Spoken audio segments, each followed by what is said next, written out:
Good morning, happy Saturday. My name is Josh Tyler and welcome to my privileged opinion. I keep looking at the screen. I can't do that. Let's do that again. Also, Courtney, I realized in the last video I didn't do an outro. I'm missing steps. I'm getting sloppy and I'm sorry.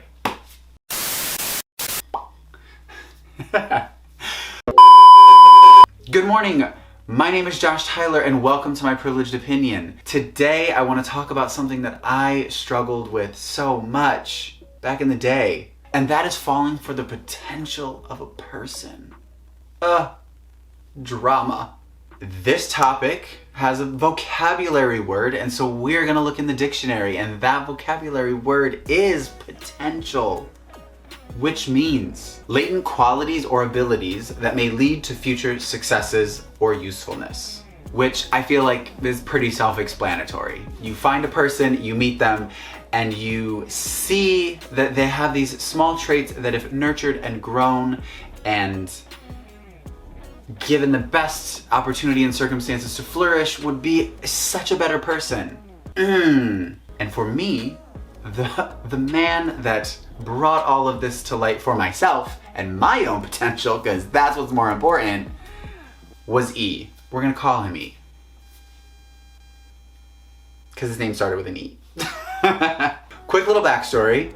Me and E met on Tinder the first night we were supposed to meet up. A bunch of red flags were thrown onto the field, and I, being someone that likes to continually peep past activities and relationships because of past traumas, decided let's dive in to that. So that's what happened. We dove in, and for 2 years I went through emotional turmoil, but came out on the other side a better person for it. That's the key thing. So this topic came up now because I was reading a book called Women Who Love Too Much, and I happen to still have this letter that I wrote to him, which I just think is a great example that we're gonna read later. So in the book Women Who Love Too Much, it talks about women and also men, because I feel like we can experience this, maybe gay men more so, around their father, and I think it mentioned parents, lack of love and affection, and then you taking on the responsibility to think, well, if you changed everything, then they would love you. And so you continually seek that out through your life. Nothing has resonated more with my soul. I implore you all to read the book, even if you're men. Even if you're men and you just want to have an insight to women things. It's very women specific, but there'll be a picture of the book here, maybe a link in the description. Who knows? I'm going to read to you this letter because it's psychotic now that I look back on it. First, I started off by saying, hello, handsome. Hate that. I hope you're doing well. I think about you all the time and just hope you're happy. Mind you, I wrote this letter while on a flight back from New York. So dramatic. I'm always only writing when I'm traveling. It's weird. Because of the fact that I think about you all the time, and that causes me to think about my feelings for you. We have had such an interesting path. That was a sentence. Just that was a sentence.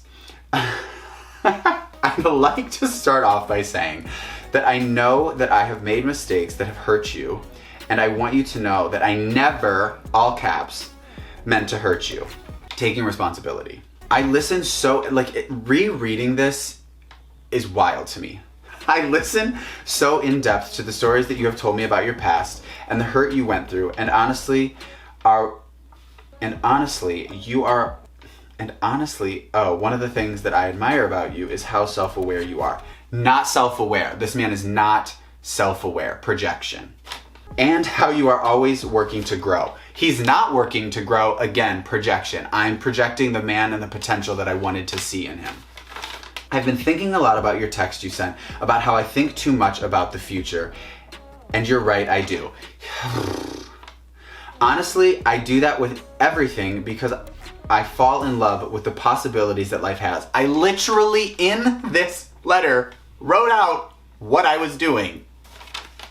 Falling for potential. So while I know you think it is just about you, it's really about everything. Trying to justify the fact that I was always falling for his potential. Like I was like, oh, I just do it with everything. No, I was really just doing it with you.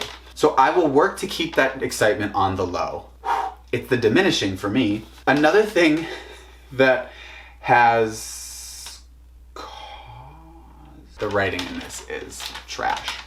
What does that say? Another thing that has crossed my mind is the level that this relationship between us is. Should have had a question mark at the end of that sentence. Didn't. I always try to strive to focus on the reality of life.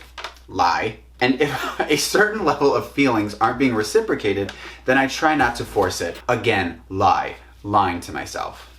I was trying to force this, like, wildly. Like a shit. You know the whole, like, if you have to force it, it's probably shit? That's true. Now here's where a lot of key communication comes in that I want you to pay attention to. You have told me that I am not the one for you, but then you will follow that up with right now. And that is what confuses me. I know the things I've done to hurt you have caused you to be weary of trusting me, but I want you to know that this is not my character. Wow. And then that's the end of it because I stopped. That last part right there, him saying, you're not the one for me right now. This man used that sentence for 2 years and I fell for it every time. Pay attention to what people are telling you. Oh my God. The only reason I still have this, one, is occasions like this where I need to remind myself of the person that I was. But then two, this little part down here that I highlighted, because of the like self-diminishing, like I was diminishing myself for this man. Whoa, never again. Wild. Never. So I want the takeaway from this to be, for people who are trying to heal, it is so important that you pay attention to the words that you are using to talk about yourself. That letter, disgusting. All I did through that letter was diminish myself and try to fit into this person that I thought he wanted to be, because if I could do that, then he would love me. And the man never wanted me. One bit. Just never wanted me at all. I was literally something to kill time and waste my time, and he never cared about me or my emotions. So your takeaway homework is this. If you think that you've fallen for potential, I want you to sit down and write out a conversation that you typically have with that person. It could be a parent, it could be a lover, it could be a friend, whatever. But sit down and write out a conversation that you would typically have and your rebuttals and things back to that person. That note was literally a very condensed version of conversations that he and I so typically had. And it wasn't until I wrote them down and then ended up circling back to those months later, because I completely forgot that I had written it and I moved to a new place and found it. It wasn't until I reread them with not even a clear mind, just later, that I saw what I was dealing with. So for you, I want you to sit down, write out a conversation that you might typically have with someone, and then a week later, just reread it and see if there's verbiage and phrasing in there that is just trash, like that note. In the comments below, I want you to write a light bulb moment that you realized you had fallen for the potential in another person. That moment where you're like, what am I even doing here? The person in front of me is not who I'm dealing with in my head. Like, I've made up a different person in my brain. Anyway, I hope this was helpful. Please make sure to like, subscribe, share, help me spread the word, because this is fun and I enjoy doing it and I would like to do it more. But anyway, have a great weekend, have a great week. Go out into the world, be good and do good, and I will see you next week. Bye. That was like a really good stream of consciousness. You know, it's really just cut down to, good morning, my name is Josh Tyler, welcome to my privileged opinion. I took out the hell like happy Saturday because it was taking up too much time. Okay.